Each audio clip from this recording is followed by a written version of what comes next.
talk about Fran Brown. What a what a hire by Syracuse, by the way. I think you talk about programs, right? And was Dino Babers put in a bad spot maybe at Syracuse? Yeah. Was he ever gonna win 9 games at Syracuse? Probably not. Not consistently. No. And we talk about it's just hard to do it. You can't do it at a program like that.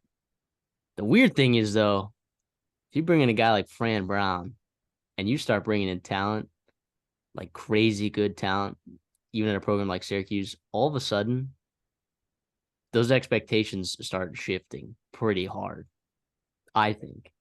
So far, Yeah. he's done a really good job putting together his staff. So I'll let you talk about that a little bit. Well, real quick about the recruiting aspect. Like you mentioned, there is a ceiling, or there has been traditionally at Syracuse because of your geographical footprint. Right? You are in the Northeast. There is becoming more and more talent there. Absolutely. You're getting some prep schools. You're getting some high level recruits for sure. And that's awesome for the sport. At the same time, there's still, just a ceiling because of where you are located. The thing is here, so you do have to recruit nationally. Fran Brown, though, talk about recruiters and being able to build relationships with a good staff. I mean, it's a similar hire to, I see it as more like a less flashy, not as hyped media hire as the Deion Sanders one. Like he's going to bring that blueprint here. We're just going to bring in, he's going to elevate the talent in your room, and he's going to be able to put together a good staff because of his connections. On top of that, he knows how to win. He's been at Georgia, right? Like he knows that. Obviously, you can't win the same way at Georgia as you do at Syracuse, but there's a blueprint there to be had. You talked about it. His opening introduction speech was awesome. If you are a Syracuse fan, that had to get you fired up. I know Dino Babers had a similar one where he was excited. Didn't work out as greatly. I do think some injuries, especially at the quarterback position, hurt him the last couple of years. But Fran Brown sounds like a Syracuse guy through and through, Northeast New York guy. He said 10 years. You got him for 10 years if you want him. And I do have a feeling he's going to make some strides there. And you've already seen with his official visit list, you've already seen, you mentioned his staff. We'll see how he does in the transfer portal. It's really, really interesting. At first, I was like, you know what? At Syracuse, can you really put together the talent you have? But guess what? There are reports already that the Syracuse NIL connection has seen a significant uptick in donations since Fran Brown's hired. Right? It's been a week, whatever it's been, less than a week. And yeah, it's super, super awesome there. I know if you're a Syracuse fan, that has to get you excited, right? Yeah, and I'll talk about Elijah Robinson. It was actually officially announced today that he would be the defensive coordinator there for Syracuse. It was pretty much guaranteed, but it officially announced today, right as we were recording this on Friday, December 8th. Elijah Robinson coming from Texas A&M, defensive line coach there. The amount of high level recruits that he was able to bring into that program is absurd. He's young. He's 38 years old. He, in the Northeast specifically, right? The reason why A&M, there was a pipeline there, right? Specifically in Philadelphia, right? Pennsylvania, New Jersey. You're looking at Don Bosco. guys like Don Bosco, Chase Basantis. You're looking at Tyreek Chappelle, Fadil Diggs, Anai White. Guys like that came to Texas A&M because of Elijah Robinson and his connections that he had up there.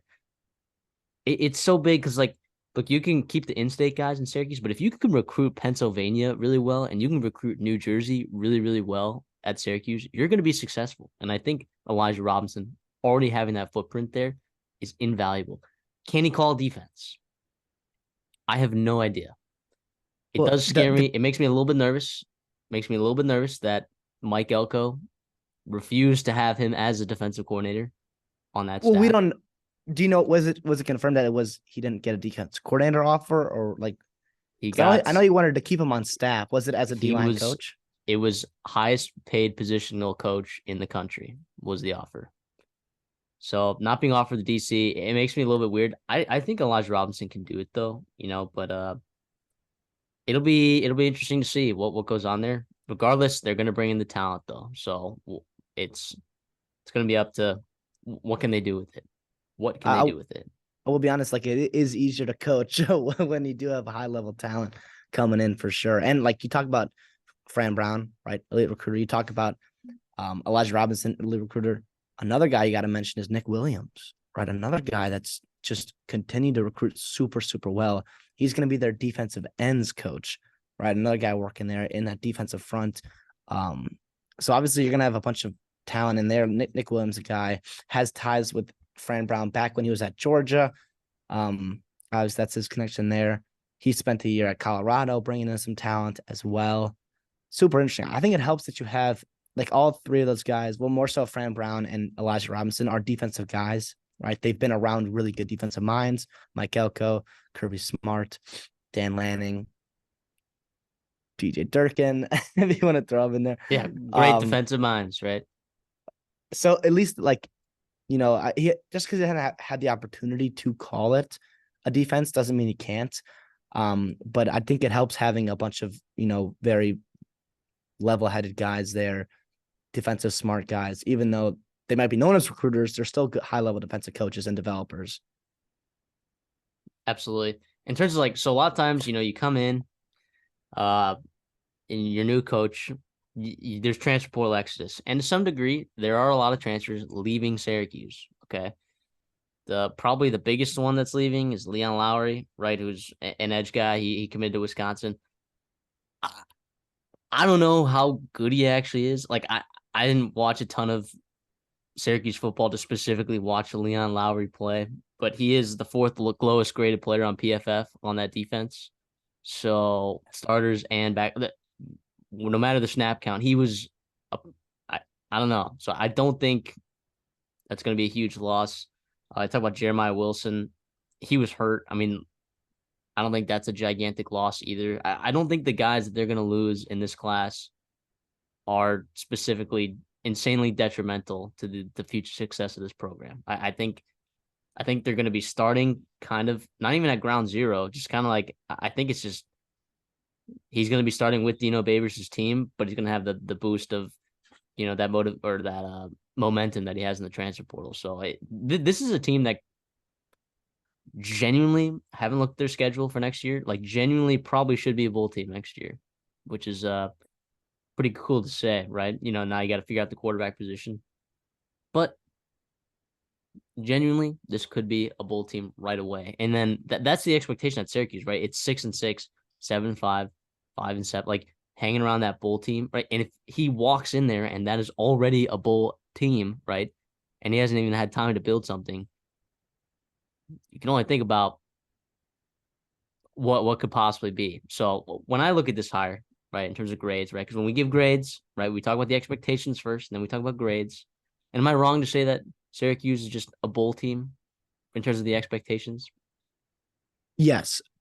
That's my expectation of it. Obviously, you are a Syracuse fan. You would like to be consistently making bowl games and then being able to jump, every couple of years, you put together a nice group, your developmental program, and then you peak when you have a bunch of seniors. You hit on quarterback. You get a nice transfer class coming in. Everything comes together. Good staff, good coaching. And then you jump to 9-3 to 10-2, ACC contender, college football playoff, top 20 team. Regardless, yeah. But yes, like in year one, real quick, you mentioned the schedule for next year. I do want to say I've got to pull it up right here. Your out of conference is Ohio, Army, Holy Cross with a new coach, and UConn. That's got to be 4-0 off the bat, especially if you get quarterback right and a guy you feel like it. Then you get into schedule play, and remember you have those Pac-12 teams coming to the ACC, and with all due respect to them academically, right, athletically, those don't really make your schedule difficult. It's a lot different if you are Mississippi State and Texas and Oklahoma come to your conference, but if Cal and Stanford come to your conference, like, is it really adding that many losses? As of right now, they're currently constructed. So you have Boston College to New York. Yes, now you do go to California. You go to Berkeley to play California next year. You also get Stanford at home, but you miss out on Clemson. You miss out on Florida State. You miss out on UConn or UNC. Like those, like you're talking about, like three of probably the most talented teams there in Miami, which you get Miami at home. Like the schedule works out as about favorable as you can. We talked about Louisville in year one with Braum being able to come in and his over on win total was way higher than the preseason media members were because they're like new coach. No, but like this is going to be a higher win total than you're going to see, and you're going to be like, whoa, okay, what's this about? It's because of that schedule. And you're looking at a guy who was on the Syracuse under this year, and that happily cashed.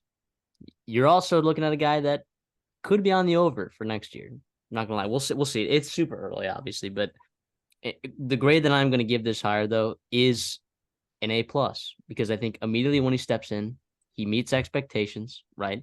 Like to get a B, right, means you meet expectations, right? An A is you exceed expectations. I think Fran Brown has the capability to way exceed expectations. That's just who he is. I think he has that chance. Will it work out that way? I have no idea. No one has any idea. But I give that higher an A plus because of what it could be. I like that, and I do like this higher. I'm gonna go slightly lower as an A minus, and I keep it in the A category because, like you mentioned, the possibility to exceed expectation. This is about as if you hit a home run with higher. This is about as home run as it could be because you're talking about a guy that will stay at Syracuse for the 10 years, right? Talked about it, and can recruit at an elite level. The thing that worries here is that when the bottom falls out here, I get he's an elite recruiter. I get that his connections in high school and in coaching staffs and like his reputation is going to help him no matter what. The thing is, it's a lot easier to recruit at Georgia and to recruit at Bama or A&M and to recruit at Colorado with these other coaching staffs than it is to recruit at Syracuse. And the talent pool locally, the logo on the helmet is a lot different when you walk into a living room with that block G on your polo versus the block S. A lot different. I do think there is capability here, and I'd like to see more with his staff, with his philosophy offensively. We talked about Syracuse being a place where you can't really win traditionally, where like you can just out recruit people, you can just coach straight up, develop pro guys and turn them out to the NFL year in and year out. You kind of need a little bit of pizzazz there offensively or defensively. I think his pizzazz here, his changeup is going to be the talent level he brings in. And it's going to catch people off guard. Like, whoa, we're playing Syracuse this week. But look at the way they move on film. Like they move, right? Those guys are not slow. So like, that's where I think his path to success is. It does worry about me. This just strict X's and O's and being able to outcoach teams in his conference. Hey guys, MD here. Just here to invite you to the Redshirt Sophomore College Football Bowl pool. The link to join will be in the description down below. The winner, what do they get? A chance to be a guest on the Redshirt Sophomore podcast, of course. But to qualify for that, you got to make sure that you are subscribed to the channel. So make sure you click that subscribe button down below. When you sign up, all you got to do is just pick a team, right? See here at Miami, Ohio versus App State. This example selected Miami, and they have 12 confidence points on it. I'm going to rate these games 1 to 43, and it's going to be a blast. I can't wait to have you guys on. Make sure you guys are subscribed. Thank you.